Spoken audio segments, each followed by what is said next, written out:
Hello दोस्तों, स्वागत है आपका अपने YouTube चैनल बी ट्रैवलर पर। दोस्तों आज हम बैठे हुए हैं सहस्त्रधारा में, जो कि है देहरादून में। और आज की इस वीडियो में हम आपको देहरादून ट्रिप से जुड़ी सभी तरह की जानकारी डिटेल में देने की कोशिश करेंगे।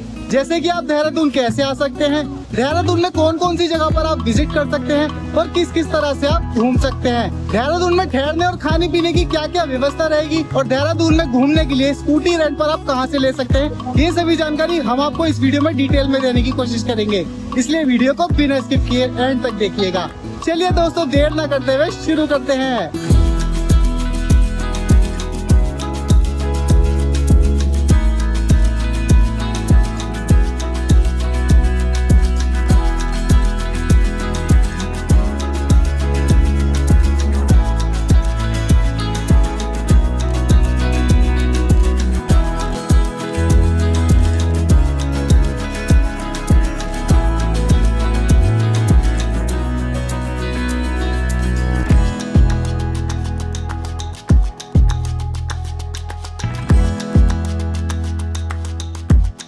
सबसे पहले बात करते हैं कि आप देहरादून तक कैसे पहुंच सकते हैं। देहरादून तक आप बस, ट्रेन या फ्लाइट के थ्रू इजीली पहुंच सकते हैं। अगर आप बस के थ्रू देहरादून तक पहुंचना चाहते हैं तो आपको दिल्ली, हरिद्वार और ऋषिकेश से डायरेक्ट बसेस की सुविधा मिल जाती है।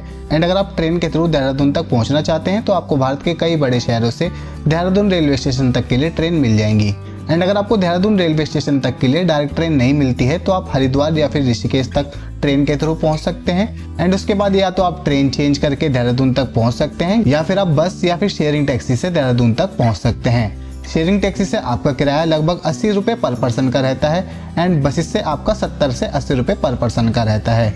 और फ्लाइट से देहरादून तक आने के लिए आपको भारत के कई बड़े शहरों से देहरादून के जोली ग्रैंड एयरपोर्ट तक के लिए फ्लाइट मिल जाएंगी। और दोस्तों, मैंने अपना सफर दिल्ली के ISBT कश्मीरी गेट से शुरू किया था, तो चलिए अब अपना सफर शुरू करते हैं। तो अभी हम खड़े हैं दिल्ली के कश्मीरी गेट पर, जो कि प्लेटफॉर्म नंबर 2 है। सामने की तरफ ही प्लेटफॉर्म नंबर 2, 3 है। वहीं से हमारी दिल्ली से देहरादून तक के लिए बस चलेगी, जो कि आपको हरिद्वार और ऋषिकेश होते हुए देहरादून तक के लिए ड्रॉप कर देगी। अगर आप हरिद्वार या फिर ऋषिकेश जाना चाहते हैं तो भी आप यहाँ से बसेस के थ्रू जा सकते हैं। यहीं से आपको गवर्नमेंट बसेस मिल जाती हैं सामने की तरफ ही, और ये प्राइवेट बसेस हैं जो कि यहाँ से चलती हैं। और आप उनकी बुकिंग ऑनलाइन भी कर सकते हैं और यहाँ पर काउंटर्स भी बने पड़े हैं जिनके थ्रू आप बुक कर सकते हैं। बाकी अभी हम देहरादून चलते हैं। दिल्ली के कश्मीरी गेट से बसेस चलेगी, जो कि 11:15 बजे से रहेगी और सुबह 5:15 बजे तक ये हमें देहरादून के ISBT बस टर्मिनल पर ड्रॉप कर देगी। तो चलिए दोस्तों, अब देहरादून के लिए चलते हैं।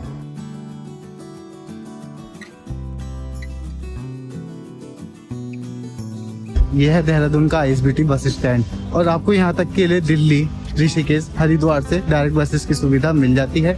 आप यहाँ तक पहुँच सकते हैं। तो चलिए दोस्तों, अब देहरादून पहुंचकर ठहरने के लिए होटल की बात भी कर लेते हैं। ठहरने के लिए आपको देहरादून रेलवे स्टेशन के पास में, देहरादून बस स्टैंड के पास में और या फिर सहस्त्रधारा के पास में होटल, होम स्टे और धर्मशालाएं इजीली मिल जाती हैं।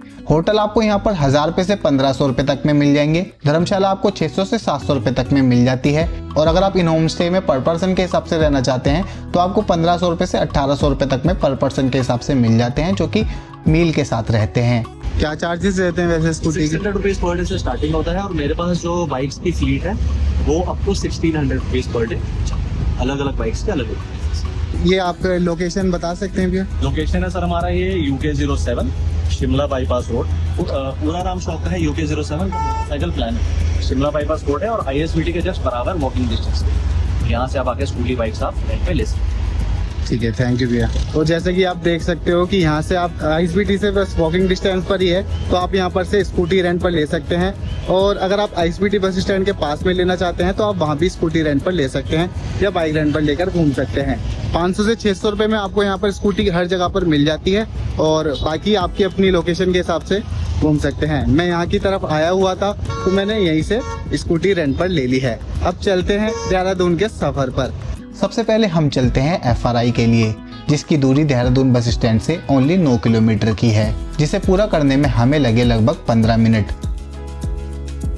और अभी हम खड़े हैं FRI के बाहर। अब चलते हैं FRI के अंदर और देखते हैं क्या क्या है देखने के लिए। इस तरह से एंट्री टिकट रहती है। अगर आप पैदल जाना चाहते हैं तो 15 रुपये पर पर्सन की टिकट रहती है। बाइक और स्कूटी को भी आप अंदर ले जा सकते हैं, 25 रुपये उसके चार्जेस रहते हैं। और अगर आप कार लेकर आ रहे हैं तो 40 रुपये। बाकी ऑटो रिक्शा भी जाएगा तो उसके भी 25 रुपये रहते हैं। और अगर आप कैमरा या फिर DSLR लेकर आए हैं तो यहाँ पर 150 रुपये चार्जेस रहते हैं उसके भी। तो यहीं पर से आप एंट्री टिकट ले सकते हैं अंदर जाने की।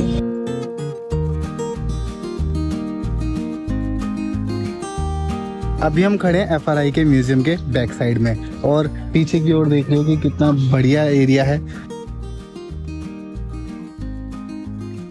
FRI की शुरुआत सन 1878 में एक वन विज्ञालय के रूप में हुई थी, जिसे बाद में सन 1906 में इंपीरियल फॉरेस्ट रिसर्च इंस्टीट्यूट के रूप में स्थापित किया गया और ये ग्रीको रोमन आर्किटेक्चर के डिजाइन में बना हुआ है एंड ये बहुत ही फेमस फॉरेस्ट रिसर्च इंस्टीट्यूट है। एंड दोस्तों ये इतना ब्यूटीफुल है कि इसमें कई मूवीज़ों की शूटिंग भी हुई है, जैसे recently student of the year movie की शूटिंग हुई थी। अगर आप नेचर्स लवर हैं तो यहाँ पर जरूर आइएगा, क्योंकि आपको यहाँ पर हरियाली देखने को मिल सकती है। काफी ग्रीनरी एरिया है, घासों के मैदान हैं और दूर दूर तक पेड़ पौधे ही हैं। FRI देहरादून के मशहूर होने की कई वजह है, जैसे कि यहाँ पर कई सारी मूवीजों की शूटिंग होती है और इस FRI के अंदर आपको म्यूजियम भी देखने को मिलता है, साथ में लाइब्रेरी भी। तो आप यहाँ पर अगर लाइब्रेरी में आना चाहते हैं तो लाइब्रेरी में भी जा सकते हैं, साथ में आप यहाँ के इतिहास के बारे में जानना चाहते हैं तो यहाँ के म्यूजियम में भी जा सकते हैं। तो आप देहरादून आ रहे हैं तो इस जगह को मिस मत करिएगा, जरूर आइएगा और यहाँ पर आप फोटोशूट भी कीजिएगा और ग्रीनरी के भी मजे लीजिएगा। काफी अच्छा लगेगा यहाँ पर आकर। यहाँ की एंट्री टाइमिंग कुछ इस तरह से रहती है और एंट्री टिकट कुछ इस तरह से, तो आप यहाँ पर इस टाइम में आ सकते हैं। चलिए अब देहरादून के नेक्स्ट प्लेस की तरफ चलते हैं।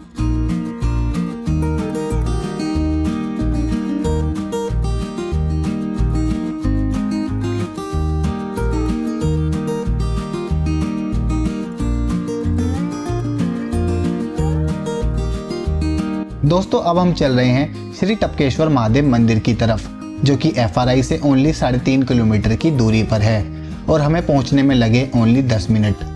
अभी हम पहुंच चुके हैं टपकेश्वर महादेव मंदिर के बाहर। चलिए अब अंदर की तरफ चलते हैं। मंदिर के बाहर की तरफ काफ़ी सारी शॉप्स बनी हुई हैं, जहां से आप प्रसाद भी ले सकते हैं और मंदिर का सामान भी खरीद सकते हैं। मंदिर के बाहर की ओर पार्किंग की सुविधा भी है। सड़क के किनारे से मंदिर तक जाने के लिए कुछ सीढ़ियां उतरनी पड़ती है और जैसे जैसे आप नीचे उतरते हैं वैसे ही शांत वातावरण आपको अपनी ओर खींच लेता है। ये मंदिर एक गुफा में स्थित है और इसके चारों ओर हरियाली, पहाड़ियां और एक छोटी सी नदी बहती है। ये जगह न सिर्फ धार्मिक दृष्टिकोण से खास है बल्कि नेचर्स लवर के लिए भी एकदम बेहतरीन जगह है। अभी हम खड़े हैं टपकेश्वर महादेव मंदिर के टेम्पल में। चलते हैं अंदर दर्शन करने, फिर दिखाते हैं अंदर किस तरह से आप भी दर्शन कर सकते हैं। यहाँ की हवा में एक अलग ही ऊर्जा मिलती है। ये जगह शांति, श्रद्धा और सकारात्मकता से भरी हुई है। भीड़ हो रही है और अभी लाइन लगी हुई है और इस तरफ से दर्शन करने के लिए जाना होगा। सामने ही काल भैरव जी के सबसे पहले दर्शन होते हैं। आइए दर्शन कर लेते हैं।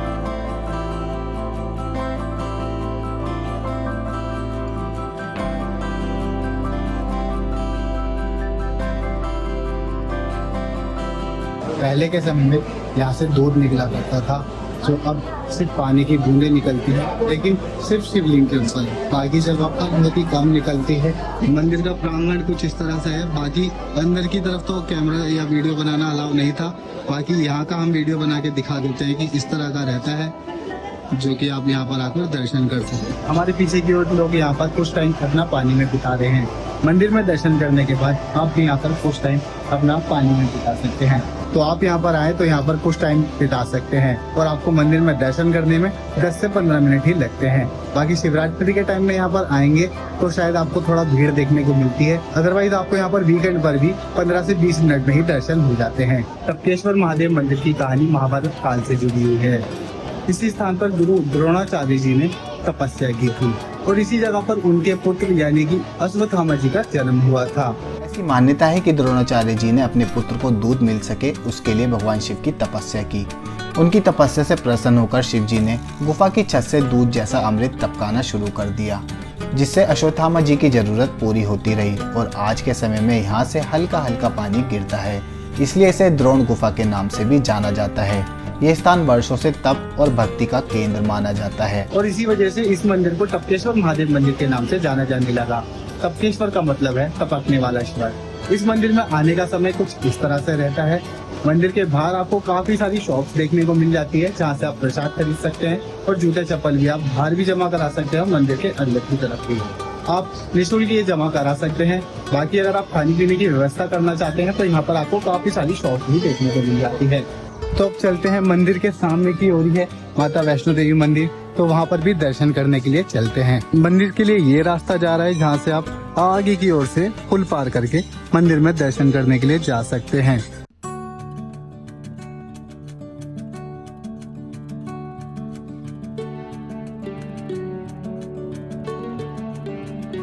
मंदिर में गुफा भी है, मंदिर में गुफा के लिए एंट्रेंस गेट है, यहीं से गुफा की ओर चलते हैं। ये गुफा का रास्ता जा रहा है जो कि काफी सक्रिय है और यहाँ से आप अंदर की ओर जा सकते हैं। इस तरह से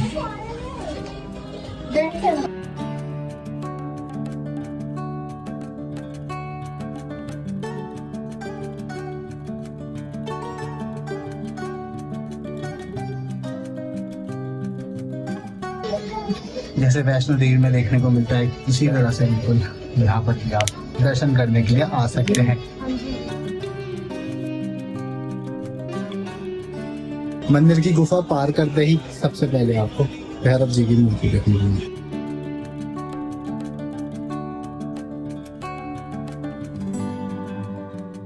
दोस्तों अब हम चलते हैं सहस्त्रधारा वाटरफॉल के लिए, जो कि टपकेश्वर महादेव मंदिर से 20 किलोमीटर की दूरी पर है। यह देहरादून से मसूरी वाले रास्ते की तरफ ही पड़ता है। सहस्त्रधारा देहरादून की काफी फेमस प्लेस है और यहाँ पर दूर दूर से लोग घूमने और यहाँ पर इन पहाड़ों से छोटे छोटे वाटरफॉल के बीच एंजॉय करने के लिए आते हैं। और दोस्तों फैमिली के साथ या फिर लाइफ पार्टनर के साथ आने के लिए ये जगह एकदम बेस्ट मानी जाती है। और दोस्तों आप यहाँ पर देख सकते हैं कि यहाँ का पानी एकदम क्रिस्टल एंड क्लियर है, जिसकी वजह से यहाँ पर टूरिस्ट काफी एंजॉय करते हैं।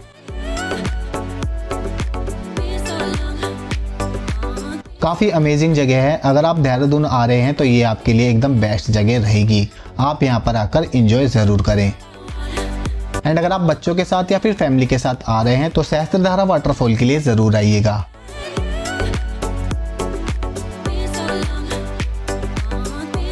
यहाँ पर चेंजिंग रूम भी बने हुए हैं और लॉकर रूम भी बने हुए हैं, जहाँ से आप अपना सामान रख सकते हैं। और आपको यहाँ पर स्लीपर्स भी मिल जाती हैं। और अगर आप डूबने से डरते हैं तो यहाँ से आप ट्यूब भी ले सकते हैं और ट्यूब को किराए पर लेकर यहाँ पर उसके थ्रू नहा भी सकते हैं, ताकि आप डूबे भी ना। वैसे इतना गहरा पानी है नहीं, आराम से आप यहाँ पर नहा सकते हैं खड़े खड़े, कोई डूबने का डर ऐसा है नहीं, आराम से आप यहाँ पर नहा सकते हैं।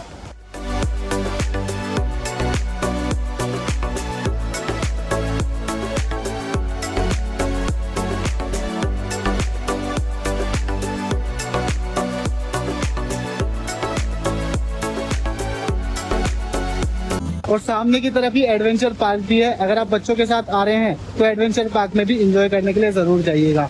यहाँ पर नहाने के बाद आप एडवेंचर पार्क में एंजॉय जरूर करिए। सहस्त्रधारा वाटरफॉल में आने के आपके बहुत सारे बेनिफिट्स हैं, जैसे कि अगर आप फैमिली के साथ आ रहे हो तो यहाँ पर देख सकते हो लोग पिकनिक बना रहे हैं, तो यहाँ पर आप पिकनिक भी बना सकते हो। और अगर आप पूल को एंजॉय करना चाहते हो तो यहाँ पर आप पूल को भी एंजॉय कर सकते हो, साथ में छोटे छोटे वाटरफॉल्स को भी एंजॉय कर सकते हो। और मान्यता है कि यहाँ का पानी सिर्फ नहाने के लिए ही नहीं है, सहस्त्रधारा की एक बहुत ही पौराणिक मान्यता है। कहते हैं कि गुरु द्रोणाचार्य जी ने यहीं पर बाण चलाकर 1000 धाराओं को बनाया था, जिसको सहस्त्रधारा के नाम से जाना जाता है। और ये धाराएं कितनी खूबसूरत लगती हैं आप देख सकते हैं। इसको स्किन के लिए भी काफी महत्वपूर्ण माना जाता है, क्योंकि ये सल्फर वाटर है जिससे कि स्किन रोग दूर हो सकते हैं, और इसी वजह से इसको सल्फर स्प्रिंग भी कहते हैं। ऐसी यहाँ की मान्यता है, तो इस चीज को भी जरूर ध्यान रखिएगा। तो यहाँ पर आ रहे हो तो यहाँ पर स्विमिंग पूल के भी मजे लो और यहाँ पर एंजॉय करो पूल में नहाकर। काफी ब्यूटीफुल लगता है छोटे छोटे वाटरफॉल्स के नीचे नहाकर। तो आप यहाँ पर आ रहे हो तो इनको एंजॉय जरूर करना।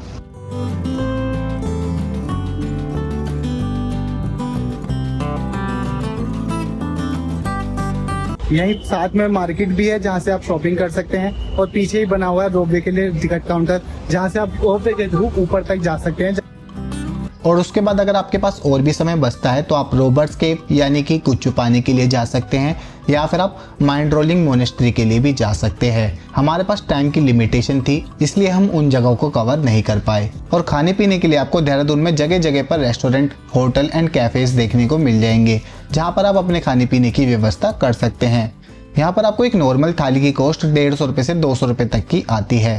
तो दोस्तों इसी के साथ हमारी देहरादून ट्रिप कंप्लीट होती है। और अगर बात करें कि देहरादून आने का बेस्ट टाइम कौन सा रहेगा, तो आप यहाँ पर मार्च से लेकर जून के बीच में आ सकते हैं। इस समय यहाँ पर काफी भीड़ तो देखने को मिलती है, लेकिन यहाँ का मौसम काफी बढ़िया बना रहता है। बाकी अगर आप सस्ते बजट में ट्रिप को करना चाहते हैं तो आप सितंबर से दिसंबर के बीच में भी आ सकते हैं। थोड़ी ठंड ज्यादा रहती है, बाकी एंजॉय आप अच्छे से कर पाएंगे सभी प्लेसेस पर। और अगर बात करें कि इस पूरी ट्रिप को कंप्लीट करने में आपका कितना खर्चा आएगा, तो इस पूरी ट्रिप को कंप्लीट करने में आपका खर्चा लगभग एक पर्सन का 1500 से 2000 रुपए तक का आएगा, जिसमें आपका मैंने सिर्फ स्कूटी का रेंट, होटल का खर्चा और बाकी यहाँ पर खाने पीने का और एंट्री टिकट्स का खर्चा जोड़ा है। बाकी आप यहाँ पर अच्छे से फ्री में एंजॉय कर सकते हैं।